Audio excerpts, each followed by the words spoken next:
দেখেন শরীফ ভাই যে অনেকগুলো কথা বললো, খুবই ভালো কথা বলছেন, গ্রহণযোগ্য। আমি কিছু অ্যাড করি ওনার সাথে। যেমন আপনি যে জঙ্গিবাদের কথাটা বলতেছেন, স্বরাষ্ট্রমন্ত্রী এই মুহূর্তে কোনো সিমটম পায় না জঙ্গিবাদের, আতঙ্কিত হওয়ার কিছু নাই বা তেমন কোনো বার্তা নাই।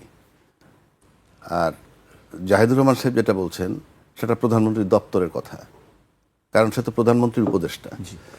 তাহলে আমরা স্বরাষ্ট্র মন্ত্রণালয় বনাম প্রধানমন্ত্রীর যে কার্যালয়, দুইটার ভিতরে বক্তব্যটায় তারতম্য হয়েছে। আবার বলতেছে 100% জঙ্গিবাদ আছে, আবার 100% নাই। মানে আমি ব্যক্তিগতভাবে এটা অর্থ বুঝি না। মানে তার মানে কি, কখনো চালাবেন এটা বইলা, কখনো চালাবেন না, কিছু হইলে বলছিলাম আছে, মানে এটা কি? মানে জঙ্গিবাদ আছে এটাও সত্য, জঙ্গিবাদ নাই এটাও সত্য। মানে এটা আমি কথাটার অর্থ আমার কাছে পরিষ্কার না। এটা কি? তার মানে একটা ঘটনা ঘটলে তাহলে বলছিলাম জঙ্গিবাদ আছে সেটা, আর কিছু না হলে জঙ্গিবাদ নাই বলছি। প্রথম প্রশ্ন হলো জঙ্গিবাদটা কি আসলে? জঙ্গিবাদ কথাটার অর্থ কি? জঙ্গিবাদ বলেন, মব বলেন, জঙ্গির মতো কাজ তো করে এরা, আর তো কিছু না। তো শেখ হাসিনাকে যে সরানো হইল, সেই যে প্রক্রিয়ায় সে সরছে ফাইনালি, সেই ঘটনাটা কিন্তু তার কাছে কিন্তু জঙ্গিবাদ, তার কাছে কিন্তু মব। কিন্তু সে চলে যাওয়ার পর যে পরিস্থিতিটা পাইয়ে আজকে পার্লামেন্টে যারা বসছেন, তাদের কাছে তাহলে ওই দিনের ঘটনা তো মব না, জঙ্গিবাদও না, একটা ভালো ঘটনা, রাষ্ট্রের জন্য প্রয়োজন ছিল। এর মানে আমি জঙ্গিবাদ সাপোর্ট করছি না। আমি বলছি জঙ্গিবাদ ঘটনাটা কি, আমার পেনাল কোড যে বাংলাদেশের যে আইন আছে তার আওতায় তো এই অপরাধগুলো আসে। একটা লোকের খুন করে তাকে গ্রেফতার করে না, একটা লোকের বাড়িতে আগুন দেয় তাকে গ্রেফতার করে না। তো জঙ্গিবাদের ব্যতিক্রম কাজ কি? শাহজালাল এয়ারপোর্টে ধ্বংস করে দিবে, এই তো, যেহেতু ওই পুলিশ সতর্কতা পাঠাইছে, ধ্বংস করে দিবে। তো ধ্বংস করে দিবে তো ফৌজদারি অপরাধ ধরলেই তো হয়ে যায়। আপনি এত কিছু জানতেছেন, আপনি সব বার্তা আপনার কাছে আসতেছে, আপনার দেশে ডিজিএফআই আছে, এনএসআই আছে, সিআইডি আছে, এসবি আছে, র্যাব আছে, সবই তো আছে, বিজিবি আছে, প্রত্যেকের গোয়েন্দাও আছে। আমরা তো এয়ারপোর্টে যাই, আমরা তো দেখি যে কিভাবে তারা ওয়াচ করে। কোনো কোনো সময় বাংলাদেশে এমন হয় যে যে পরিমাণ ফ্লাইট, যে পরিমাণ প্যাসেঞ্জার, তার চেয়ে গোয়েন্দা বেশি। আমি আপনাকে বলছি, এয়ারপোর্টে ডিজিএফআইয়ের গোয়েন্দা আছে, এনএসআইয়ের গোয়েন্দা আছে, র্যাবের গোয়েন্দা আছে, পুলিশের এসবি আছে, আবার এসবির গোয়েন্দা আছে, তারপরে সিআইডির গোয়েন্দা আছে, কাস্টম গোয়েন্দা আছে, সিভিল এভিয়েশন নিজস্ব গোয়েন্দা আছে। আপনি সবগুলো ক্যালকুলেট করে জরিপ করে 7 দিন যদি জরিপ করেন, তাহলে দেখবেন প্যাসেঞ্জার যদি 5,000 যায় থাকে, গোয়েন্দা ডিউটি করছে 7,000। আমি কেন বলছি ইয়েস আমরা তৎপর, এই শব্দগুলা কি? জঙ্গিবাদ শব্দটা আসলে কি? জঙ্গিবাদের সাথে সন্ত্রাসের সম্পর্ক আছে, জঙ্গিবাদের সাথে অস্ত্রের সম্পর্ক আছে, জঙ্গিবাদের সাথে মাদকের সম্পর্ক আছে। এখন অস্ত্রের ট্রানজ্যাকশন, সেখানে পয়সার ট্রানজ্যাকশন, মাদকের ট্রানজ্যাকশন, সেখানে পয়সার ট্রানজ্যাকশন। এই উৎসগুলো বন্ধ হচ্ছে না কেন? আপনি দেখেন শহরের ভিতর দিয়ে, গ্রামের ভিতর দিয়ে বা দেশটার ভিতর দিয়ে নানান জঙ্গিবাদ ধইরা তার অস্ত্রশুদ্ধ ধরা হয়। জঙ্গিবাদ ধরেন বা সন্ত্রাসীদের কাছে মাদকও পাওয়া যায়। এই মাদক সে বানায় নাই, অস্ত্রটাও সে বানায় নাই। তাহলে অস্ত্র তার কাছে আসে যে সে তার মুনাফা লুটে নিয়ে নিছে, মাদকটা আমার কাছে চলে আসছে, এটা কিন্তু বাণিজ্য হয়ে গেছে। জেলে যাচ্ছে ওই রিভলভারওয়ালা, জেলে যাচ্ছে ওই মাদকওয়ালা, তার কাছে 50টা মাদক পাইছে এই জন্য। কিন্তু উৎস তো বন্ধ হয় না। তো আপনি একটা দেশ যদি উৎস বন্ধ করতে না পারেন, গণতান্ত্রিক সরকার ক্ষমতা এসে, আমরা এর আগে শুনছি যে নির্বাচন হয়ে গেলে গণতান্ত্রিক সরকার ক্ষমতায় আসলে এই ধরনের কিছু থাকবে না। অথচ তারার ক্ষমতায় আসার পরই আমরা এই সম্প্রতি শুনলাম জঙ্গিবাদের আশঙ্কা বা জঙ্গিবাদের তৎপরতা। কেউ বলছে নাই, কেউ বলছে আছে। কেন? মানে বিষয়টা কি? এটা আমি এই চিন্তাটা আমার ভিতরে আসবে কেন? আপনাকে তাহলে রুটে হাত দিতে হবে। যেমন ধরেন আওয়ামী লীগ জঙ্গিবাদের সমর্থক নয়, বলবে যে আমি আওয়ামী লীগ, বলবে আমি জঙ্গিবাদের সমর্থক? কেউই বলবেন। আচ্ছা, বিএনপি জঙ্গিবাদের সমর্থক নয়। বিএনপি ক্ষমতায় ছিল 10 বছর, 3বার প্রাইম মিনিস্টার হলো। বিএনপি বলতে আমি বেগম খালেদা জিয়ার টার্মটা যদি ধরি, শেখ হাসিনা ছিল 20 বছর, এরশাদের পরে 30 বছর এরা ক্ষমতায়। সবাই কিন্তু জঙ্গিবাদ দমন করছে, র্যাবও বানানো হয়েছে জঙ্গিবাদ দমন করার জন্য। তো 30 বছর তো ভাই দমন করলেন, 30টা বছর তো আপনারা দমন করলেন। এখনো যদি জঙ্গিবাদ হয় তো দমনটা করলেন কি? কি দমনটা কি করলেন? আমরা তো শেখ হাসিনার সময় এমন পাইছি, র্যাব ঘেরাও করতেছে, 2 দিন 1.5 দিন অপারেশন চালাইছে, লাস্টে শুনে একটা বৃদ্ধ লোক, একটা মহিলা আর একটা শিশু মারা গেছে। এই ছিল ইনফরমেশন। আপনি জিনিসটা বোঝার চেষ্টা করেন। 30 বছর কিন্তু আপনারা দমাইছেন জঙ্গিবাদ। তারপরে ইউনূস সরকার ছিল, ইউনূস সরকার জামাত ঘেঁষা ছিল, বা ওনাকে টু সাম এক্সটেন্ট জঙ্গিবাদ, উনি জঙ্গির ভিতরে আসছিলেন, ভালো কথা। এখন তো নির্বাচিত সরকার আসছে, এতদিন কিন্তু আমরা শুনিনি। এখন আসার পর আবার আপনি হঠাৎ জঙ্গিবাদের কথা আসলেন। নির্বাচিত সরকার আসলেন, গণতান্ত্রিক সরকার আসলেন 2/3 মেজরিটি নিয়ে, এখন আপনি বলতেছেন জঙ্গিবাদের আশঙ্কা পাওয়া যায়। একজনে বলেন নাই, আরেকজনে বলতেছেন শতভাগ আছে, আবার শতভাগ নাই। ঠিক কথাটা আমার কাছে কেমন যেন মনে হয়। অন্যদিকে আসেন, আওয়ামী লীগের কার্যক্রম নিষিদ্ধ। আওয়ামী লীগ তো জঙ্গিবাদ বিরোধী একটা দল। জামাতকে নির্মূল করতে হবে। জামাতকে আপনারা নির্বাচনে নিলেন, 68টা সিট দিলেন। উগ্রপন্থী বলতে জামাতকে ঠেকানো হয়েছে। দিলেন বলছেন কেন? তারা কি পায়নি? আমি তা বলছি, নির্বাচন হইল, 68টা সিট পাইলো, দিলেন বলতে কথার কথা, পাইলো। একটা শক্ত বিরোধী দল, হ্যাঁ, এইগুলো আপনি করতেছেন। তেলের ক্রাইসিস নিয়ে তাদেরকে নিয়ে কমিটি বানাচ্ছেন, কমিটির ভিতরে তারাও তো আছে, তাহলে সর্বত্র তারা আছে। তারপরে ইফতারের দাওয়াত দিলে সেখানে যাচ্ছেন সবাই। আবার তারা নির্মূল করতে হবে। যিনি বললেন নির্মূল করতে হবে, তিনি বলছেন আমি এই নির্বাচনের সময় বলছে এইটা আমার শেষ নির্বাচন। কয়েকদিন আগে বলছেন কাউন্সিলের পর আমি রাজনীতি ছেড়ে দিব। চট করে নিয়ে আবার বললেন জামাতকে নির্মূল করতে হবে। মানে না, মেলে না, বুঝছেন, একটার সাথে আরেকটা। এই জন্য মাঝে মাঝে মনে হয় কি যে আলোচনায় যে আসি, আলোচনায় ছেড়ে দিই। না না না না, আমি বলি টকশোতে আসার ইচ্ছা হয় না। বলবেন আপনি কোন হরিদাস পাল, এটা বলতে পারেন। আপনি না আসলে কি হবে? ইয়েস, আই ডু এডমিট, আমি অনেকগুলা বক্তব্য রাখছি, এই বাংলাদেশে কেউ সেগুলো চ্যালেঞ্জ করতে পারেনি। এখন আপনার গায়ের জোর থাকলে আপনি যেটা বলবেন মাইট ইজ রাইট, একটা কথা আছে না, আপনারটা চূড়ান্ত। কারণ আমি না মানলে আরেকজন মানাইতে পারবে না, সে কারণে। তো সেই কারণে এই টক শো করতে ইচ্ছা হয় না। আপনি বলতে পারেন, আপনি কে, আপনি না করলে কিছুই হবে না। সেটি বলছি, কারণ আমি বলি, আপনি যদি জনগণকে মূল্যায়ন না করেন, জনগণের কোনো মূল্য না দেন, আপনার সেই টক শোতে এসে আমাদের লাভটা কি, আমাদের বক্তব্যের লাভটা কি? আপনারা যেটা বলুন সেটা চূড়ান্ত। এই যদি চূড়ান্ত আপনি ধরে নেন, আপনি যেটা করবেন সেটা যদি অ্যাবসলিউট হয়, এটা হচ্ছে ফ্যাসিজম। যেটা আপনারা সিদ্ধান্ত নেবেন, পার্লামেন্ট সিদ্ধান্ত নেবে, যেভাবে সিদ্ধান্ত নেবেন। এই যে আজকে আপনি জামাতকে নিষিদ্ধ নির্মূল করে ফেলান, বাট থ্রু পার্লামেন্ট, পার্লামেন্ট উত্থাপন করেন না এরা জঙ্গিবাদ কিনা। এই প্রেম চলবে না বাংলাদেশে। জঙ্গিবাদ এলে ইয়েস নিষেধ করেন, দরকার নয় তো, আমার রাষ্ট্র দরকার। কারণ আমি কেন বলি কথাটা, কেউ যে বাংলাদেশের রাষ্ট্রটাকে চায় না, রাষ্ট্রটা তার কাছে গুরুত্বপূর্ণ না। কেন বলছি?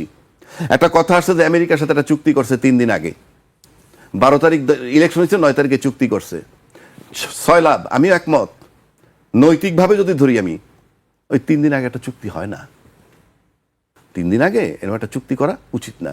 বাট চুক্তিতে কি করছে আমরা জানি না। হয় না কেন? আমরা জানি, আমি একটু যোগ করি, সবাই বলেছে যে সবাই সম্মতি। আমি 2 জায়গায় আসতেছি। এক হইলো যে আপনি যেহেতু 12 তারিখ নির্বাচন করবেন, সেই হিসাবে 9 তারিখ একটা চুক্তি, এত অস্থিরতার কিছু নাই। দরকার হলে এটা যদি ভালো হয়, নির্বাচিত সরকার এসব করতে পারে। পাশাপাশি অন্তর্বর্তীকালীন সরকার ছিলেন উনি। আমি বলি যাওয়ার আগের দিন পর্যন্ত সে পূর্ণাঙ্গ সরকার, যাওয়ার আগের দিন পর্যন্ত সে পূর্ণাঙ্গ সরকার, সমস্ত সিদ্ধান্ত সে নিতে পারবে। গেল 2 নম্বর।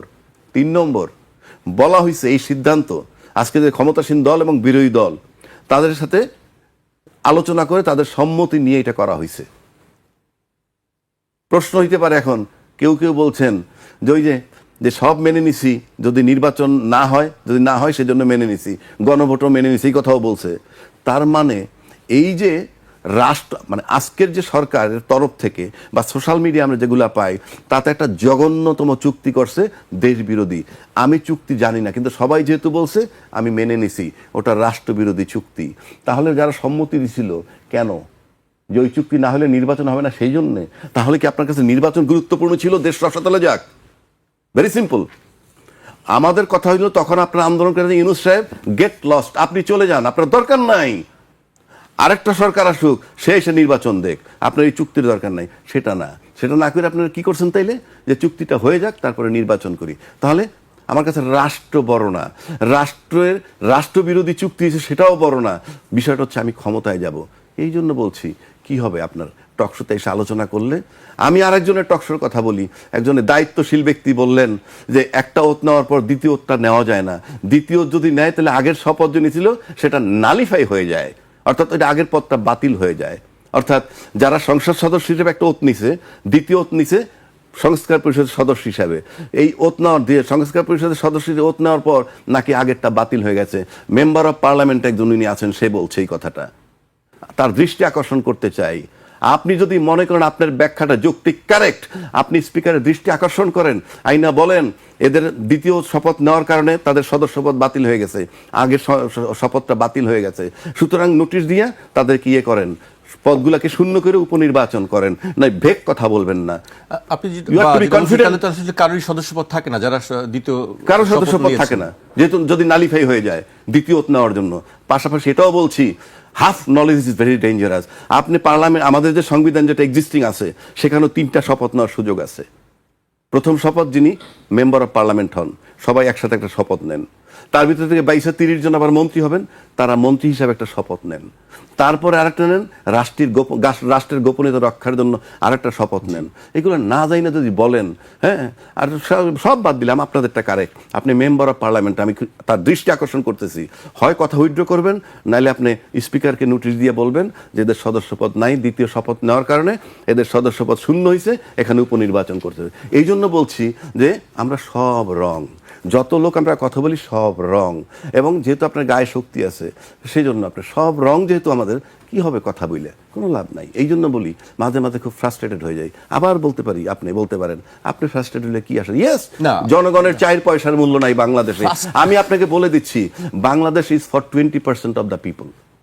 এই বাংলাদেশটা শুধুমাত্র 20% লোকের জন্য, বাকিদের জন্য নয়।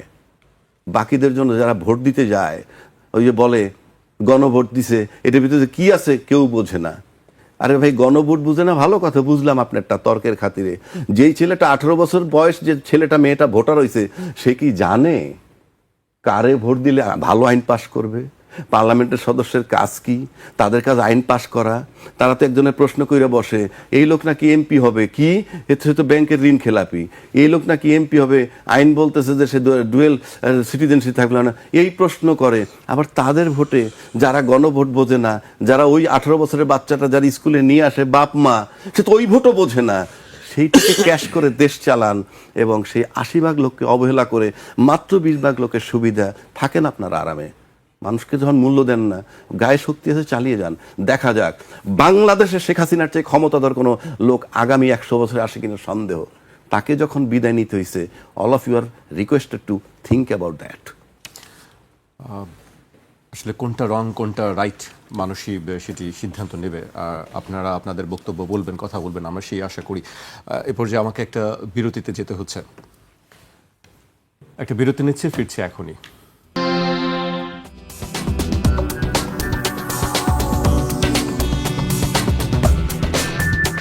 বিরতির পর আবার স্বাগত, আপনারা দেখছেন 21 রাত। আমাদের সঙ্গে আছেন রাজনীতি বিশ্লেষক শরীফুজ্জামান শরীফ এবং বাংলাদেশ সুপ্রিম কোর্টের সিনিয়র আইনজীবী আবহানা রাজ্জাকি। এ পর্যায়ে আমি শরীফ ভাইকে দিয়ে শুরু করতে চাই। শরীফ ভাই, ফটো কার্ড নিয়ে বেশ আলোচনা হচ্ছে, এটি নিয়ে আজকে প্রধানমন্ত্রীর উপদেষ্টা কথা বলেছেন, আমি তার বক্তব্য একটু উল্লেখ করতে চাই আলোচনা যাওয়ার আগে। ডিসইনফরমেশন প্রতিরোধে কঠোর অবস্থান নেয়ার কথা জানিয়ে প্রধানমন্ত্রীর উপদেষ্টা বলেছেন, আমরা এটা নিয়ে শক্ত অবস্থানে যাব, আমরা disinformation base photo card allow করব না মিডিয়া থেকে। মিডিয়া অনেক সময় আমরা দেখছি বিভিন্ন মিডিয়া থেকে এটি যাচ্ছে, আমি কারোর নাম বলতে চাই না। এই ফটো কার্ড অনেক বিড়ম্বনার কারণ হচ্ছে, অনেক বড় ধরনের ঝামেলার কারণ হচ্ছে বিভিন্ন ক্ষেত্রে। ধন্যবাদ, এটা আপনি যথার্থই বলেছেন।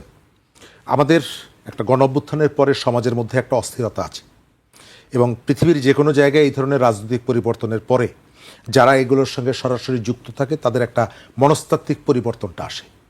আপনি খেয়াল করে দেখবেন যে আমাদের তরুণদের মধ্যে অস্থিরতা কাজ করছে। গত 25 সালে বাংলাদেশে প্রায় 430 জন কলেজ বিশ্ববিদ্যালয়ের শিক্ষার্থী তারা আত্মহত্যা করেছেন। এর একটা বড় কারণটা হচ্ছে যে এই ধরনের অস্থিরতা। এপ্রিল মাসের 1 থেকে 15 পর্যন্ত 18 জন শিক্ষার্থী তারা আত্মহত্যা করেছেন, তার মধ্যে 4 জন মেডিকেল স্টুডেন্ট। এই যে অস্থিরতাটা কাজ করছে, এটা আপনি প্রত্যেকটা জায়গায় পাবেন, সমাজের মধ্যে এটা ছড়ানো হচ্ছে। এবং খেয়াল করে দেখবেন প্রত্যেকেই প্রত্যেকের পেছনে লেগে আছে। আমাদের এই সময়কালে যে এজেন্ডাগুলো নিয়ে অ্যাড্রেস করা উচিত ছিল, যে বিষয়গুলো নিয়ে আমাদের আলোচনার মধ্যে আসতে পারত, রাজাকি ভাই অনেকগুলো অভিযোগ অনুযোগ অনেক কথা বলেছেন। যে জায়গাগুলো আমাদের অ্যাড্রেস করা দরকার ছিল আমরা সেই জায়গায় অ্যাড্রেস করিনি। আমাদের জুলাইটা শুরু হয়েছিল কি দিয়ে? বৈষম্য বিরোধী, বৈষম্যের বিরুদ্ধে আমরা কথা বলবো। বাংলাদেশের যে পাবলিক বিশ্ববিদ্যালয়গুলো আছে, আমরা সবার আগে ঢাকা বিশ্ববিদ্যালয়টাকে ধরি। ঢাকা বিশ্ববিদ্যালয়ের একজন শিক্ষার্থীর পেছনে সরকার বছরে 2,58,000 টাকা খরচ করে। 2,58,000 টাকা খরচ করে ঢাকা বিশ্ববিদ্যালয়ের একজন শিক্ষার্থীর পেছনে সরকার। আবার জগন্নাথ বিশ্ববিদ্যালয়ের একজন শিক্ষার্থীর পেছনে বছরে খরচ হয় 81,000 টাকা। 81,000 টাকা। কুমিল্লা বিশ্ববিদ্যালয়ের একজন শিক্ষার্থীর পেছনে 71,600 টাকা। জাতীয় বিশ্ববিদ্যালয়ের একজন শিক্ষার্থীর পেছনে খরচ হয় 800 টাকা। এই যে একটা বিশ্ববিদ্যালয়ের সাথে আর একটা বিশ্ববিদ্যালয়ের এই যে ব্যবধানটা, বরাদ্দের যে বৈষম্যটা, স্বাভাবিকভাবে এর কারণে একটা এডুকেশনের যে আপনি কোয়ালিটিটা এনশিওর করতে চান, সেখানে একটা ব্যত্যয় ঘটে। যেখানে বাজেটটা সাফিসিয়েন্ট, বৈষম্য বিরোধী সমাজ কোথায়? বা আমি শিক্ষা ওই জায়গাটাই আসতে চাচ্ছি, ওই জায়গাটা আসতে চাচ্ছি। এই যে আমাদের সোসাইটির মধ্যে একই দেশ, জগন্নাথ বিশ্ববিদ্যালয়টা পুরন ঢাকায়, ঢাকা বিশ্ববিদ্যালয় হচ্ছে এখানে, দূরত্ব কতটুকু, এবং বাজেটের ব্যবধানটা দেখেন। এর কারণে স্বাভাবিকভাবে এই বিশ্ববিদ্যালয়গুলো থেকে যারা পড়াশুনো করে বের হয়, তাদের নলেজের ক্ষেত্রে, তাদের এক্সপেরিয়েন্সের ক্ষেত্রে একটা ব্যবধান তৈরি হয়। গত 1.5 বছরে এখন পর্যন্ত আমাদের স্টুডেন্ট লিডার বলেন, আমাদের স্টুডেন্ট অর্গানাইজেশন বলেন, আমাদের সমাজের যারা নানা বিষয়ে কথা বলে তাদের বলেন, আপনি এই জায়গাটাকে কেউ অ্যাড্রেস করেছেন যে আমাদের এই যে শিক্ষার ক্ষেত্রে যে বৈষম্যটা আছে? কেউ করেনি। এই যে আমি তরুণদের আত্মহত্যার প্রবণতার কথা বললাম, গত পরশুদিনও একজন শিক্ষার্থী, একজন ঢাকা বিশ্ববিদ্যালয়ের, আত্মহত্যা করেছেন। এই যে অস্থিরতাটা কাজ করছে, এটা রিডিউস করার, এটাকে কমিয়ে আনার, তাদেরকে একটা সুস্থ জীবনে ফেরত দেওয়ার দায়িত্বটা কার? কেবল তার পরিবার নিয়ে নিরাময় কেন্দ্রে ভর্তি করবে, অমুক জায়গায় সাইকোথিয়াট্রিস্টের কাছে নিয়ে যাবে, তাই না। রাষ্ট্রকে কতগুলো ইনিশিয়েটিভ নিতে হবে। আপনি সেই আলোচনাগুলো দেখছেন না। আপনি অনবরত দেখবেন আপনার বিরুদ্ধে আমি, আমার বিরুদ্ধে আপনি। লন্ডন থেকে ইলিয়াস সাংবাদিক, তিনি পোস্ট দিচ্ছেন সার্জিস আলম সম্পর্কে, সার্জিস আলম ঢাকার থেকে পোস্ট দিচ্ছেন তার সম্পর্কে। গত 1.5 বছর থেকে, অর্থাৎ 5 আগস্টের পর থেকে এখন পর্যন্ত। তার মানে এই না যে 5 আগস্টের আগে আমরা স্বর্গে ছিলাম, না, সবসময় কেউ না কারো পেছনে লেগে আছে। আপনি আমাদের সোসাইটির মধ্যে পজিটিভ চিন্তার জায়গাটা কোথাও দেখছেন? কনস্ট্রাকটিভ কোনো আলোচনাগুলো কি দেখছেন?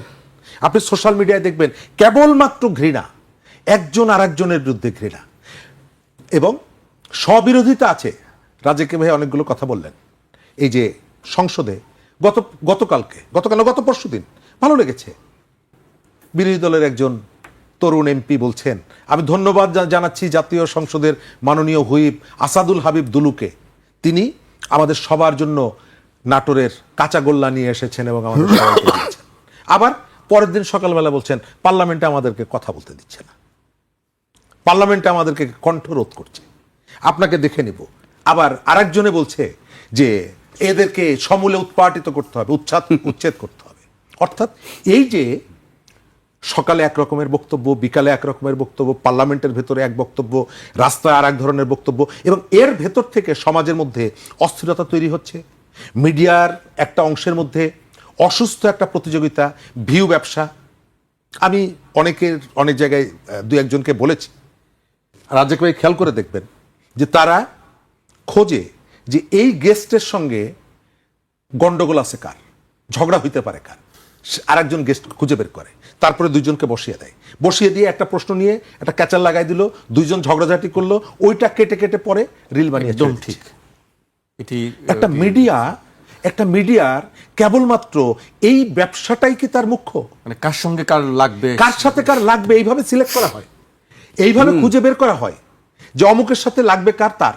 কিন্তু এর মধ্যে আবার দেখবেন মোটামুটি শান্ত যারা হয়তো ঝগড়া করতে চায় না, তাদের আবার আলোচনা আগ্রহী না আর কি, তাদেরকে নিয়ে আসার অন্যদেরকে। কিন্তু এই জায়গা থেকে আমাদেরকে বের হতে হবে।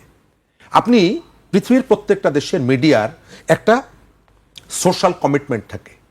সে কমিটেড কার প্রতি? জি। সে তার পাঠক এবং দর্শকের প্রতি কমিটেড। কিন্তু আমার এখানে যেটা দেখা যাচ্ছে, আমাদের কমিটমেন্টগুলো মূলত সরকারের প্রতি, পুলিশের প্রতি, আইন শৃঙ্খলা বাহিনীর প্রতি চাপের মধ্যে থেকে কাজ করে এই কথাগুলো বলে। আপনি দেখেন পৃথিবীর কোথাও কি এটা পাবেন যে আজকে সকালবেলায় একটা গণমাধ্যম তার অনলাইনে একটা নিউজ দিল, 2 ঘন্টা পরে 5 ঘন্টা পরে সেটি চেঞ্জ করে বলল যে এটা সঠিক না। কিন্তু ওই যে ভুল নিউজটা 8 ঘন্টা থাকলো, তার জন্য সরি বলার কোনো ঘটনা কি আমাদের এখানে আছে? অথচ পৃথিবীর বহু জায়গায় শুধুমাত্র এই ভুল নিউজ দেওয়ার কারণে একেবারে চূড়ান্ত পজিশনে যারা থাকেন তাদের পদত্যাগ করার ঘটনা ঘটে না? অসংখ্য। বড় বড় প্রতিষ্ঠান থেকে পদত্যাগ করে চলে যান, তিনি ভুল তথ্য দিয়েছেন। আমাদের এখানে একেবারে দিচ্ছে, 2 ঘন্টা 4 ঘন্টা পরে কার্ডটা সরিয়ে নিচ্ছে, এবং সে বলছেও না যে এই সংক্রান্ত একটি কার্ড আমাদের অনলাইনে বা আমাদের স্ক্রলে আমরা 2 ঘন্টা ধরে প্রচার করেছি, তার জন্য দুঃখ প্রকাশ করছি, সেটিও বলছে না। আমি যেটা মনে করি, স্বাধীনতা মানে যা খুশি তাই করার নাম স্বাধীনতা না। স্বাধীনতা মানে যা খুশি তাই করতে পারবো না, এই ধরনের একটা ব্যবস্থার নাম হলো স্বাধীনতা।